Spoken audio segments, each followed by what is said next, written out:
ಅಯ್ಯೋ ಕಾಪಾಡಿ, ಅಯ್ಯೋ ಓಡಿ, ಅಯ್ಯೋ ಕಾಪಾಡಿ, ಅಯ್ಯೋ ಕಾಪಾಡಿ, ಅಯ್ಯೋ ಅಯ್ಯೋ ಯಾರಪ್ಪ ಇದು? ಕಲ್ಲಿನ ಮಳೆನೇ ಸುರಿಸ್ತಾ ಇದ್ದಾರೆ. ಮೊದ್ಲು ಕೆಳಗಡೆ ಇದೇನೋ ಕಲ್ಲನ್ನು ಇಳಿಸೋ ರೀತಿನಾ ಇದು? ಕ್ಷಮಿಸ್ಬಿಡಿ ಅಣ್ಣ, ನಾನು ಈ ತರ ಮಾಡ್ಲಿಲ್ಲ ಅಂದಿದ್ರೆ ಈ ಕಲ್ಲುಗಳಿಂದ ನನ್ನ ದೋಣಿ ನೀರಲ್ಲಿ ಮುಳುಗೋಗ್ತಿತ್ತು. ಅದಕ್ಕೆ ನಾನು ಯೋಚನೆ ಮಾಡದೆ ಈ ರೀತಿ ಮಾಡ್ಬಿಟ್ಟೆ. ತುಂಬಾ ವಿಚಿತ್ರವಾದ ವ್ಯಕ್ತಿ ನೀನು. ಒಂದ್ ವೇಳೆ ಯಾರ್ದಾದ್ರೂ ತಲೆ ಹೊಡೆದೋಗಿದ್ದಿದ್ರೆ? ಓ, ವಿಚಿತ್ರ ನಾನಾ ಅಥವಾ ನಿಮ್ಮ ಊರಿನ ನಿಯಮಗಳ? ಇದನ್ನೆಲ್ಲಾದ್ರೂ ಕೇಳಿದೀಯಾ? ಮೂರ್ತಿ ಕೆತ್ತೋದನ್ನ ಕಲಿಬೇಕು ಅಂದ್ರೆ ಅವರ ಸ್ವಂತ ಕಲ್ಲುಗಳನ್ನ ತಗೊಂಡ್ ಬರ್ಬೇಕು ಅಂತ. ದೊಡ್ಡದಾಗ್ ಬಂದ್ಬಿಟ್ರು. ಮೊದ್ಲು ನಿಯಮಗಳನ್ನ ಬದಲಾಯಿಸಿ ಆಮೇಲೆ ಬೇಕಿದ್ರು ಮಾತಾಡಿ. ನಾನು ಹೊರಟೆ. ಇವನು ಹೇಳಿದ್ದು ಸರಿಯಾಗೇ ಇದೆ. ನಮ್ಮ ದೇಶದ ನಿಯಮದಲ್ಲೇ ತುಂಬಾ ತೊಂದರೆ ಇದೆ. ದಿನ ದಿನ ಈ ಕಲ್ಲಿಂದ ಆಗ್ತಿರೋ ತೊಂದರೆಗಳಿಂದ ದೂರ ಆಗ್ಬೇಕು ಅಂದ್ರೆ ನಾವು ನಮ್ಮ ರಾಜರ ಹತ್ರ ಮಾತಾಡ್ಲೇಬೇಕಾಗತ್ತೆ.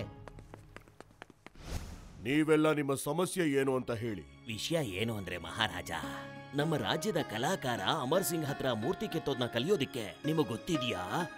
ಬಹಳ ದೂರದ ಊರುಗಳಿಂದ ಜನ ಅವನನ್ನ ಹುಡ್ಕೊಂಡು ಬರ್ತಾರೆ. ಆದರೆ ಇದು ನಮಗೆ ಗರ್ವದ ವಿಷಯವಲ್ಲವೇ?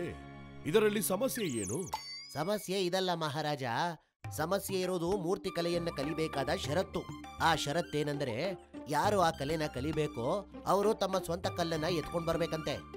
ಈಗ ಈ ಷರತ್ತಿನಿಂದ ನಮ್ಮ ದಡದಲ್ಲಿ ಕಲ್ಲಿನ ಮೇಲೆ ಕಲ್ಲು ಬೀಳ್ತಾನೆ ಇದೆ. ಅದರಿಂದ ನಮಗೆ ವ್ಯಾಪಾರ ಮಾಡೋದಕ್ಕೆ ತುಂಬಾನೇ ಕಷ್ಟ ಆಗ್ತಿದೆ. ಮಂತ್ರಿ, ನಮ್ಮ ರಾಜ್ಯದಲ್ಲಿ ಕಲ್ಲಿನ ಕೊರತೆ ಇದೆಯೇ? ಕಲೆಗಾರರಿಗೆ ತಾವೇ ಕಲ್ಲು ತರಲು ಹೇಳುತ್ತಿದ್ದಾರೆ. ಇದೇನು ಹೇಳ್ತಿದ್ರ ಮಹಾರಾಜ? ನಮ್ಮ ರಾಜ್ಯದಲ್ಲಿ ಚಿನ್ನ, ಆಭರಣ, ಊಟ, ತಿಂಡಿ, ನಿದ್ರೆ ಯಾವುದಕ್ಕೂ ಕೊರತೆ ಇಲ್ಲ. ಹೀಗಿರುವಾಗ ನಮ್ಮ ರಾಜ್ಯದಲ್ಲಿ ಕಲ್ಲಿನ ಕೊರತೆ ಹೇಗಾಗುತ್ತೆ? ಹಾಗಾದರೆ ವಿಷಯವೇನು? ಅಮರ್ ಸೇನ್ ಖಂಡಿತವಾಗ್ಲೂ ಏನೋ ಯೋಚನೆ ಮಾಡಿ ಈ ಯೋಜನೆ ತಂದಿರಬೇಕು. ಈಗ ನೀವು ಒಪ್ಪಿಗೆ ಕೊಟ್ರೆ ಅಮರ್ ಸಿಂಗನ್ನ ನಾನು ಇಲ್ಲಿಗೆ ಬರೋದಿಕ್ಕೆ ಈಗ್ಲೇ ಹೇಳಿ ಕಳಿಸ್ತೀನಿ. ಬೇಡ, ಅವನು ರಾಜಶಿಲ್ಪಿ ಅಲ್ಲದೆ ನನ್ನ ಗೆಳೆಯನೂ ಕೂಡ. ಹಾಗಾಗಿ ನನ್ನ ಗೆಳೆಯನನ್ನು ನಾನೇ ಭೇಟಿ ಮಾಡಲು ಹೋಗುತ್ತೇನೆ. ಆಗ ಮಹಾರಾಜ ಹಿಂಬಿಂದು ತನ್ನ ಪ್ರಜೆಗಳನ್ನೆಲ್ಲ ಕರ್ಕೊಂಡು ಅಮರ್ ಸೇನ್ನ ಮೂರ್ತಿ ಪಾಠಶಾಲೆಗೆ ಹೋದ. ಸ್ವಯಂ ಮಹಾರಾಜರೇ ಅಲ್ಲಿಗೆ ಹೋಗಿದ್ದನ್ನ ನೋಡಿ ಅಲ್ಲಿದ್ದ ಜನರೆಲ್ಲ ಯೋಚನೆ ಮಾಡ್ತಾರೆ. ಮತ್ತೆ ಅಮರ್ ಸೇನ್ ಮಹಾರಾಜ ಇಲ್ಲಿಗೆ ಬಂದಿದ್ದ ಕಾರಣ ಏನು ಅಂತ ಕೇಳ್ತಾನೆ. ಆಗ ಮಹಾರಾಜ ಮೂರ್ತಿನ ಕೆತ್ತೋ ಕಲೆನ ಯಾರ್ ಕಲಿತಾರೋ ಅವರೇ ಸ್ವತಃ ಕಲ್ಲನ್ನ ತರಬೇಕು ಅಂತ ಹೇಳಿದ್ಯಲ್ಲ, ಯಾಕೆ ಅಂತ ಕೇಳ್ತಾನೆ. ಮಹಾರಾಜ, ನಮ್ಮ ರಾಜ್ಯ ತುಂಬಾ ಚಿಕ್ಕದು. ಇಲ್ಲಿನ ಮಣ್ಣು, ಮರ, ಗಿಡಗಳು ಮತ್ತೆ ಇಲ್ಲಿರೋ ಕಲ್ಲು ಎಲ್ಲ ಪ್ರಕೃತಿಯ ಒಂದು ಭಾಗಗಳು. ಪ್ರಕೃತಿ ಎಲ್ಲವನ್ನೂ ಯೋಚನೆ ಮಾಡಿ ಸೃಷ್ಟಿ ಮಾಡಿರುತ್ತೆ ಮಹಾರಾಜ.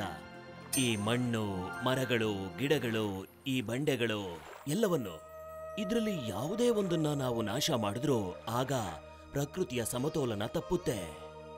ಆಗ ಇಲ್ಲಿ ಏನೂ ಉಳ್ಕೊಳ್ಳೋದಿಲ್ಲ.